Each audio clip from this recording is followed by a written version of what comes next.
सादिया की कह रही? मैं मोटिया तेरी हर चीज बर्दाश्त की, मैं तेरा जुआ बर्दाश्त किया, मैं तेरिया भुखा बर्दाश्त की, मैं तेरे जुल्म बर्दाश्त किए। अज तू जवारिये मेरे बूहे ते ले आए ते ओ जवारिये तेरे यार ਜਿਹੜੇ ਮੈਨੂੰ ਇੱਜ਼ਤ ਦਿੰਦੇ, ਮੈਨੂੰ ਭੈਣ ਕਹਿੰਦੇ, ਮੈਨੂੰ ਭਾਬੀ ਕਹਿੰਦੇ, ਅੱਜ ਤੇਰੇ ਬਾਹਰ ਜਾਣ ਤੋਂ ਬਾਅਦ ਆ ਕੇ ਤੇ ਮੇਰੇ ਨਾਲ ਗਲਤ ਹਰਕਤਾਂ ਕਰਦਾ ਪਿਆ ਤੇ ਗਲਤ ਗੱਲਾਂ ਕਰਦਾ ਪਿਆ।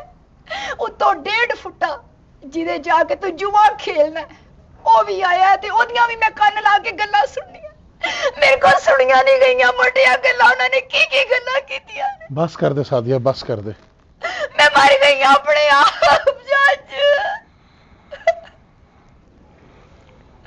तेरी वजह तो सुनना पिया मैनू।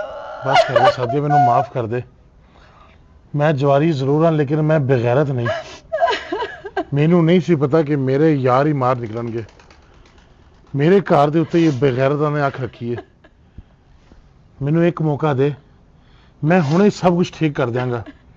मैं पुराना वक्त ते वापस नहीं लैके आ सकदा, लेकिन सादे तेरे नाल वादा करना वा कि आने वाला वक्त जरूर चंगा लंघावांगे तेरे नाल। मैनू सिर्फ 5 मिनट दे ते ए रोटी तू जरा फाड़े करी। ओ मोटे आई रोटी। आई रोटी? हाँ पुत्र आई सोटी।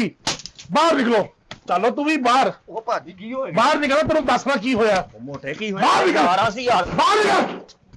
ओए तेनू मैं बड़ा यार समझे, ते हुन भी यार ही आ। तू कोई मेरा यार नहीं हैगा। गल की ओए तू मेरी इज्जत ते नजर रखी है। हया कर इमली।